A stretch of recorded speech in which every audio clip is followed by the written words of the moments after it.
Tu n'as pas été créé à l'image de quelqu'un. Tu as été créé à l'image de Dieu.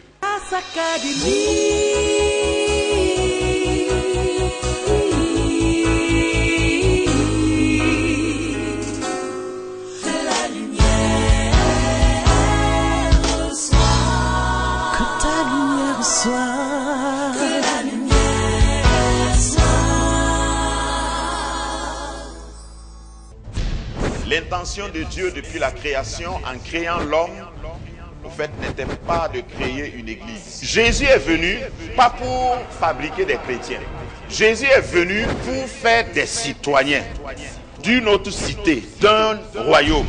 Tu es un digne représentante, ambassadeur, plénipotentiel du royaume des cieux. Tu es mandaté par le ciel et tu es équipé pour représenter Dieu, représenter son règne partout. Quand tu te déplaces, tous ceux qui sont sur la route te cèdent le passage. Mais pour pouvoir représenter Dieu, il faut le connaître. Pour le connaître, il faut marcher avec lui. Il faut que tu passes par une transformation de mentalité. Nous avons défini ce que c'est qu'une clé. Nous avons également défini ce que c'est que le royaume. L'objectif de Dieu depuis Genèse, c'était de créer un royaume, pas une religion. L'objectif de Dieu, c'était que tu règnes sur un territoire. Le concept du royaume parle d'un domaine que tu domines, un domaine de domination, un domaine, une circonscription, une sphère où tu es établi et tu es celui qui prend les décrets, qui fait arriver les choses. Un roi n'est jamais roi s'il subit les événements. Un roi décrète, provoque, occasionne, décide des événements. On a toujours dit, selon certaines écoles de philosophie, qu'il y a deux types de personnes dans le monde. Il y a ceux qui subissent les choses et il y a ceux qui font arriver les choses. Et un roi, c'est quelqu'un qui fait arriver les choses. Si tu ne peux pas provoquer des changements, tu ne règnes pas encore. Si tu ne peux pas amener une transformation positive, tu ne règnes pas encore. C'est ça l'objectif de Dieu. Dieu est roi. Il n'est pas seulement roi, il est le roi des rois. Roi des rois veut dire que toi tu es roi, si tu es enfant de Dieu, donc tu es fils et fille de Dieu, et quand tu es fils et fille d'un roi, tu es prince ou princesse. Nous avons défini ce que c'est qu'un trousseau, c'est un ensemble de clés, c'est plusieurs clés mises ensemble. Et nous avons parlé du succès, trousseau de clés pour le succès. Et nous avons défini ce que le succès veut dire selon Dieu. Le succès selon Dieu, c'est faire ce que Dieu dit de faire. Dieu a une volonté. Romains chapitre 12. Ne vous conformez pas au siècle présent, mais soyez transformés par le renouvellement de l'intelligence, ce qui sera de vous, offrez vos corps, etc. Et vous allez connaître ce qu'est la volonté de Dieu, ce qui est bon, agréable et parfait. Dieu a une volonté. Donc sa volonté pour toi, c'est ça, c'est là où commence le succès. Si tu connais sa volonté, donc tu fais sa volonté, mais tu ne le fais pas selon toi, tu ne le fais pas selon la religion, tu ne le fais pas selon la tradition, parce qu'il y a des gens qui servent Dieu selon leur tradition. Lorsque nous parlons d'origine, c'est pour nous rappeler que Dieu t'a conçu avant que tu ne naisses. Et je voudrais dire quelque chose que je n'ai pas dit la semaine passée, dimanche passé, quelle que soit la manière que tu es venu sur la terre, quels que soient les parents que tu as eus, ça c'est pas un problème. L'essentiel, c'est que Dieu a voulu que tu sois là. Ceux qui se sont trompés, c'est tes parents, pas toi. Je vais libérer quelqu'un. Il y a des gens qui sont nés hors mariage. Hein? Même si tu es né à travers un mariage, ou dans un mariage, ou au-dessus d'un mariage, ou au-dessous d'un mariage, si tu es né, tu n'es pas une erreur. C'est tes parents peut-être qui se sont trompés, mais toi, tu devais venir. Et eux, ils se sont trompés pour te faire venir.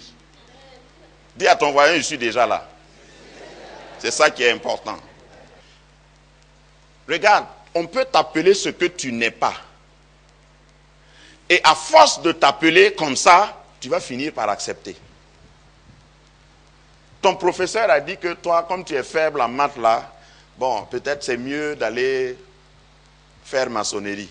Bon, même dans la maçonnerie, il y a les mathématiques. Enfin, ça dit qu'on t'a orienté, on t'a forcé à faire quelque chose que tu n'aimes pas, que tu ne voulais pas faire, simplement parce qu'ils croyaient, ceux qui t'ont orienté croyaient te connaître. Mais dis-moi qu'ils se sont trompés. Tous ceux qui t'ont nommé sans consulter Dieu se sont trompés. Amen. Et si tu ne les écoutes pas et tu écoutes ton origine, tu vas connaître ta vraie identité. Jacob dit, je m'appelle Jacob, trompeur. Et l'ange dit, en consultant le ciel et le registre du ciel, selon ta date de naissance, le jour de ta naissance, le lieu de ta naissance, le nom qui est inscrit là, ce n'est pas Jacob.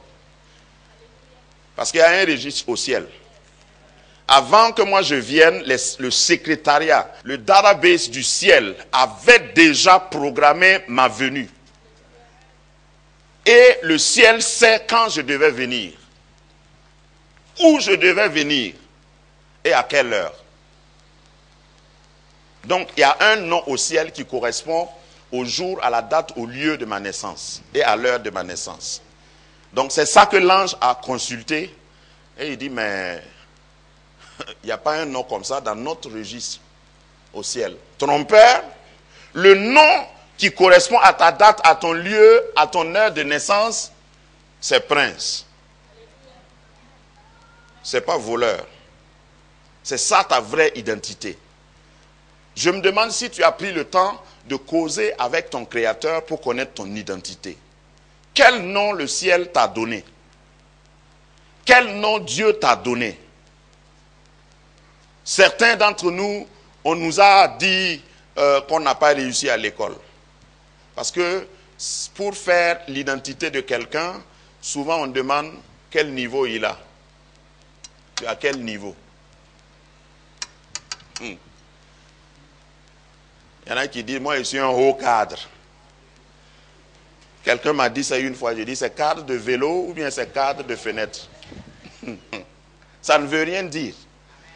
Quand on demande qui tu es, c'est selon ce que le ciel a dit que tu es. Et tant que tu n'as pas été ce que le ciel a dit que tu sois et que tu es, tu n'as pas encore existé. Alors je voudrais te voir avant ta mort, si tu m'écoutes. Parce que si tu n'as pas encore fait ce que le ciel dit que tu dois faire, tu n'as pas encore existé. Tu es en train d'accompagner les gens sur la terre seulement. Cesse, arrête d'accompagner les gens et sois ce que le ciel veut que tu sois. Le papa de David l'a appelé berger. Il ne savait pas que c'était un législateur, un roi, un commandant d'armée, un général d'armée, un guerrier, un vaillant guerrier, un compositeur, un poète, un artiste fini qui était en David. Et le papa croyait que c'était juste un berger, petit berger. Et jusqu'à l'âge de 17 ans, David sentait le mouton. Parce qu'il dormait avec les moutons. Il marchait avec les moutons. Personne ne voyait les talents de compositeur en David. David était un grand poète. Lisez les psaumes, ça va vous allez vous laisser convaincre. Il a appris ça où? Jusqu'aujourd'hui, il y a des écoles de composition qui étudient les psaumes. Pour voir comment David décrivait Dieu. Comment David composait. Il n'a pas été à l'école. Pourquoi? Parce que dans le ciel, Dieu a dit qu'il était un homme complet. multitalentueux. Peut-être que tu as découvert un seul talent en toi. Est-ce que tu es sûr que c'est tout ce que Dieu t'a donné pour venir sur la terre? Tes parents t'ont orienté en géométrie ou bien en géographie, je ne sais pas. Est-ce que tu es sûr que c'est tout ce que Dieu veut que tu fasses sur terre? Quelle est ton identité ce matin? Il y a plus en toi à découvrir. Moi, je suis sûr. Parce que quand je te regarde, tu ne ressembles pas à quelqu'un qui fait une seule chose. Parce que ça, c'est du gaspillage. Tu crois que Dieu t'a protégé malgré les maladies que tu as subies? Pour rien?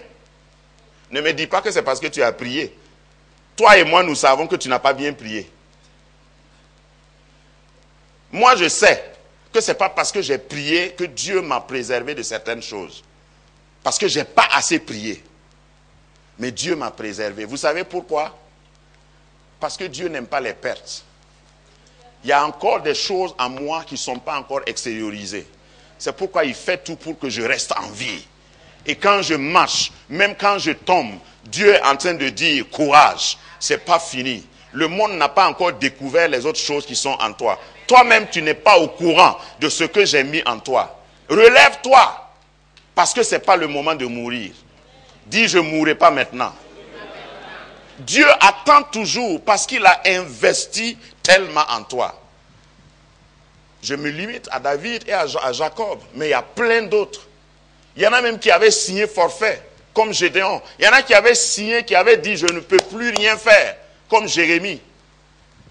Et Dieu vient leur dire, écoute, c'est trop tard, puisque tu es né déjà.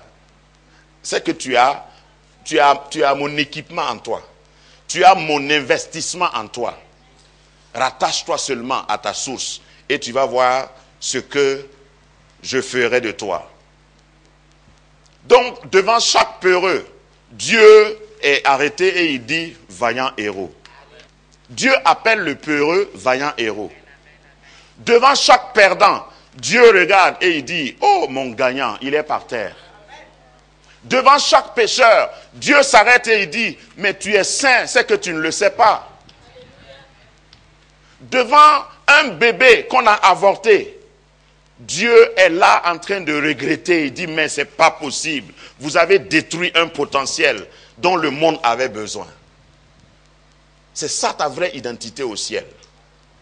Je prie qu'à la fin de ce message, quelqu'un change carrément de nom. Parce que c'est important. Le ciel t'appelle comment? Que tu t'appelles Ali, tu t'appelles Omar, Joseph, Pierre, c'est des jolis prénoms. Mais le ciel t'a donné quel nom?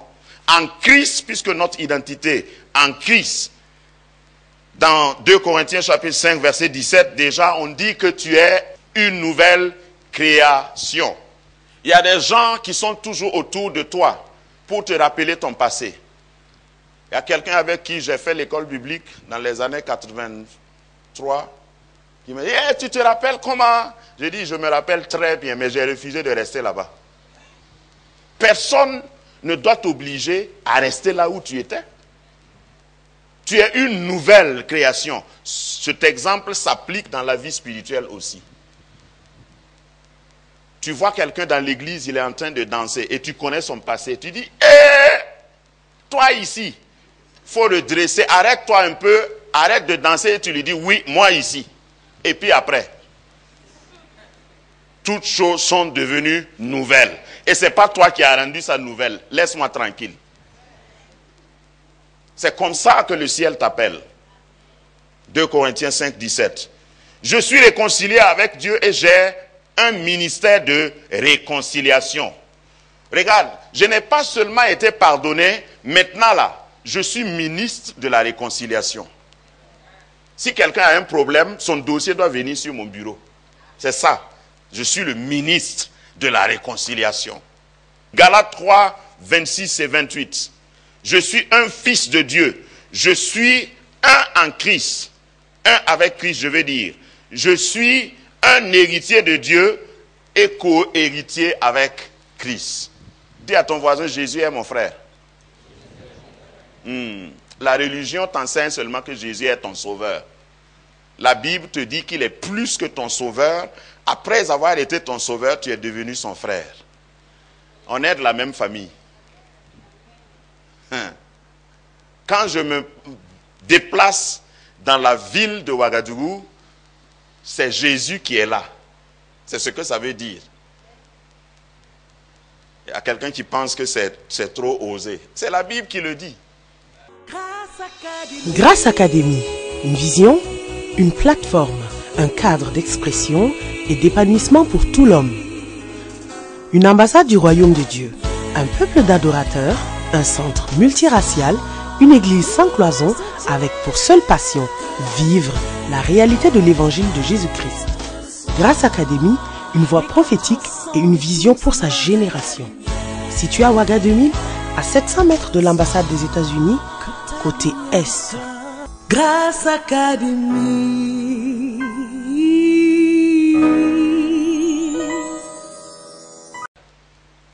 Amen. Éphésiens 1:1. Je suis saint. Dis-le avec moi, je suis saint. Il y en a qui ont peur de ces qualifications. Mais je suis saint. Quand Dieu me regarde, il ne me regarde pas sans les lunettes Jésus. Si Dieu veut regarder son église, il prend ses lunettes qui s'appellent Jésus, il met. Et puis il dit, oh, qu'ils sont beaux, qu'ils sont saints. Regardez comment ils m'adorent. Mais s'il retire les lunettes Jésus, il se détourne. Tu crois que Dieu ne te connaît pas? Tu es assis ici, tout beau, tout joli. Tu crois que Dieu ne sait pas ce que tu as fait avant-hier? Il sait, mais il te regarde à travers les lunettes. Christ, Jésus. Et quand tu sautes, il est content. Je pense que Papa Dieu fait comme ça souvent au ciel quand nous l'adorons. Parce que Jésus vient entre le ciel et la terre et Dieu nous regarde, nous sommes justifiés, nous sommes sanctifiés, nous sommes rachetés, nous sommes fils, filles du royaume, co-héritiers avec Christ. Amen. Éphésiens 2:10. Je suis l'ouvrage de Dieu, né de nouveau en Christ pour accomplir son œuvre. Éphésiens 2:10 dit littéralement, nous avons été créés en Christ pour des bonnes œuvres qu'il a préparées d'avance. Waouh! Donc avant de te créer, Dieu a fini les œuvres que tu dois faire et puis il vient te mettre au début. Ça va? Dieu t'a fini avant de te commencer. Éphésiens 2:10. L'œuvre que tu devais faire, il a fini ça. Et il a dit que cela était beau. Maintenant, il te crée, il te pose au début et te dit continue. C'est ton début comme ça. Parce que mon Dieu s'appelle l'alpha et l'oméga. Donc, il t'a placé à l'alpha parce qu'il a déjà programmé l'oméga. Et il te dit, fais les œuvres de ton Père. Amen. Éphésiens 2:19. Je suis citoyen, membre de la famille de Dieu. Je suis citoyen, je suis saint. Citoyen, membre de la famille de Dieu. Éphésiens 2:19. Je suis un prisonnier de Christ. Et il faut que j'explique ça un peu. Vous savez, quand vous mettez quelqu'un en prison, vous avez un problème. Je ne sais pas si vous avez déjà imaginé ça. Parce que c'est vous qui allez le nourrir. On n'a pas dit, je suis victime. On ne tue pas le prisonnier, on le met en prison. Vous savez, les prisonniers, là, s'ils meurent là-bas, ça devient un cas de justice. Donc, quand je dis que je suis prisonnier de Christ, Christ est obligé de prendre soin de moi. C'est ça ce que ça veut dire. Parce que je suis tout entier à lui.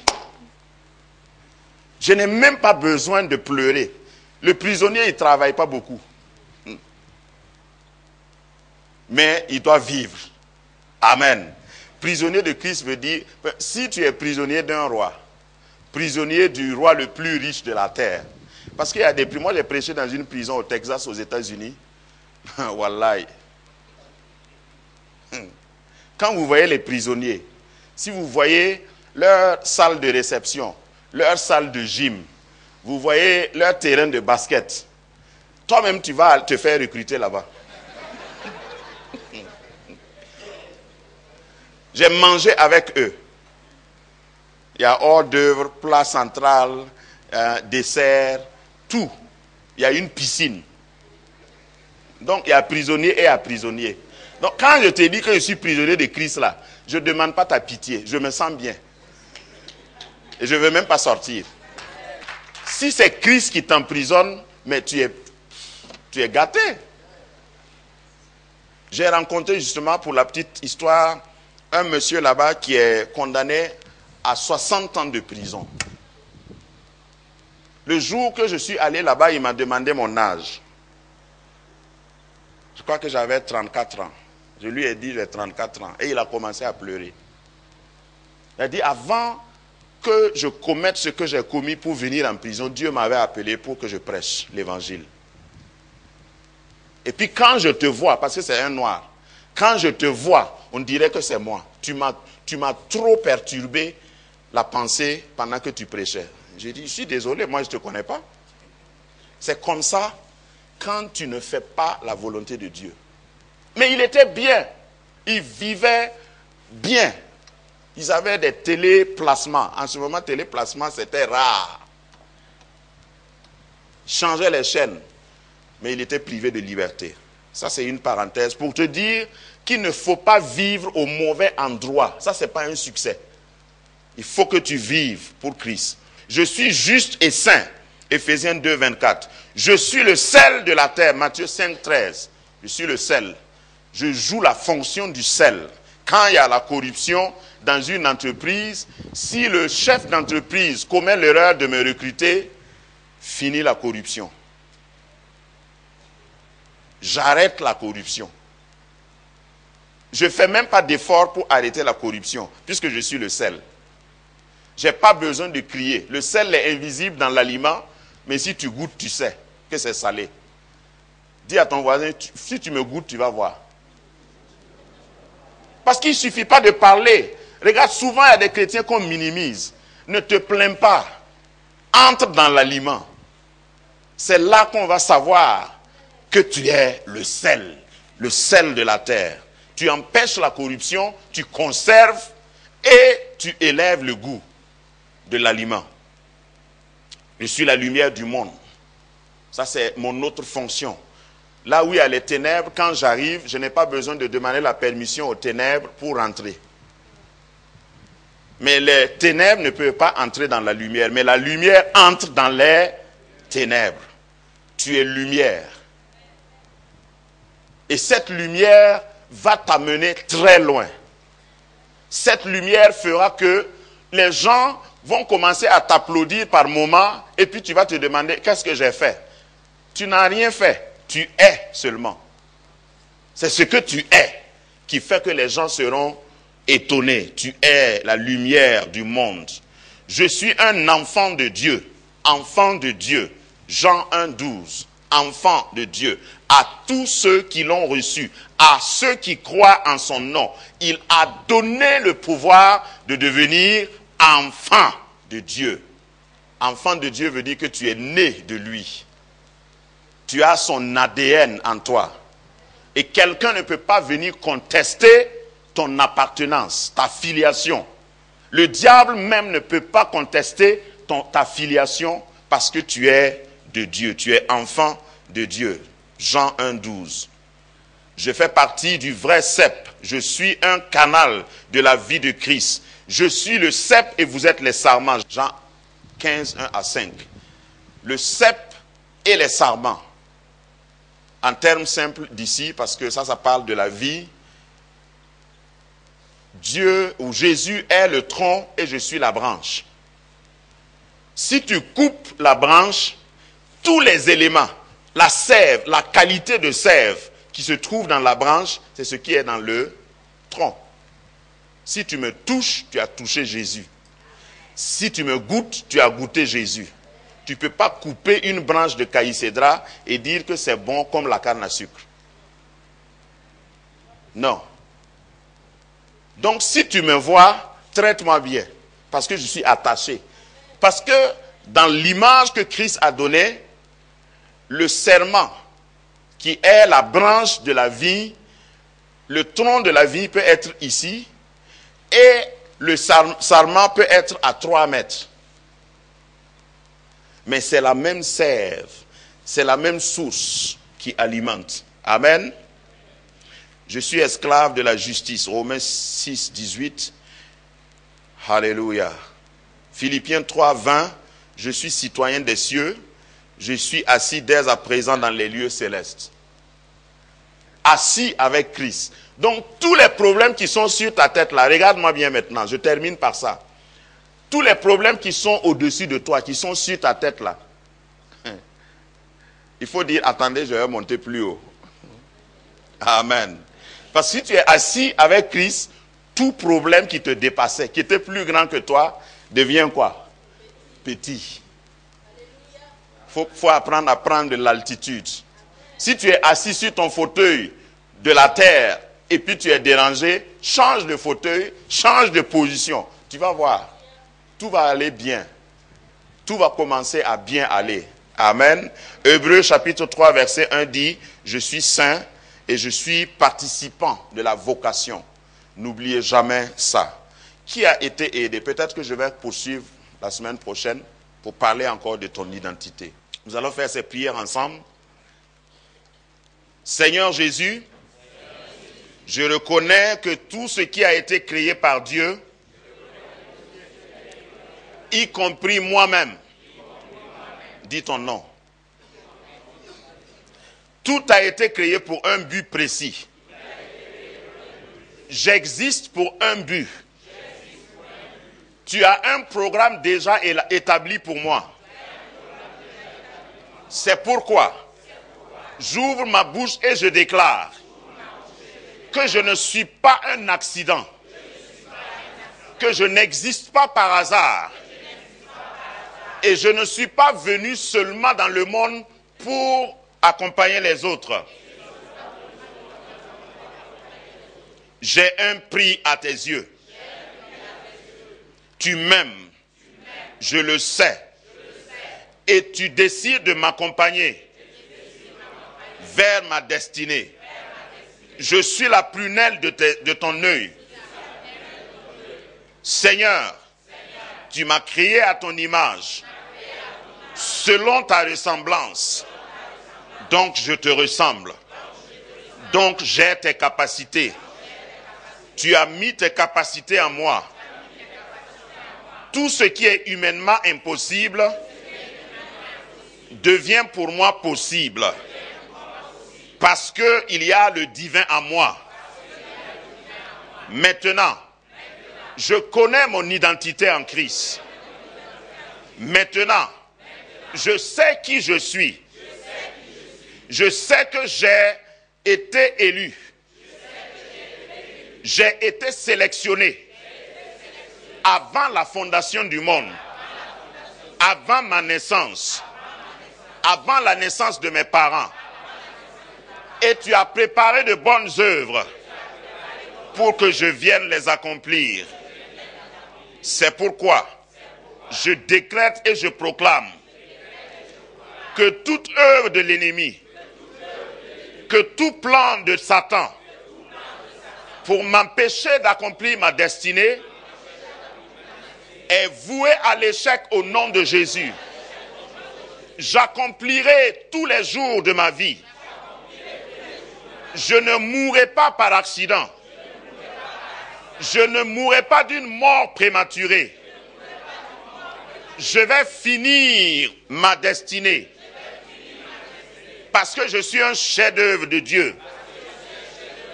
Il n'y a personne au monde comme moi. Donc par définition, je suis irremplaçable.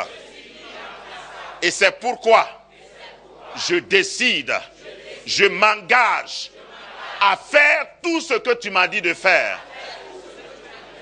Terre, écoute-moi. Cieux, écoute-moi. Me voici pour faire la volonté de celui qui m'a créé et qui m'a consacré. Acclame le Seigneur pour ta victoire. Acclame-le, acclame-le. Tu es déjà victorieux. Alléluia. Tu es un succès. Tu ne vas pas échouer. Peu importe les noms qu'on t'a donnés. Il y a un autre nom dans le registre du ciel. Ce nom, c'est victoire. Ce nom, c'est succès. Ce nom, c'est accomplissement. Sois béni et bonne semaine. Amen.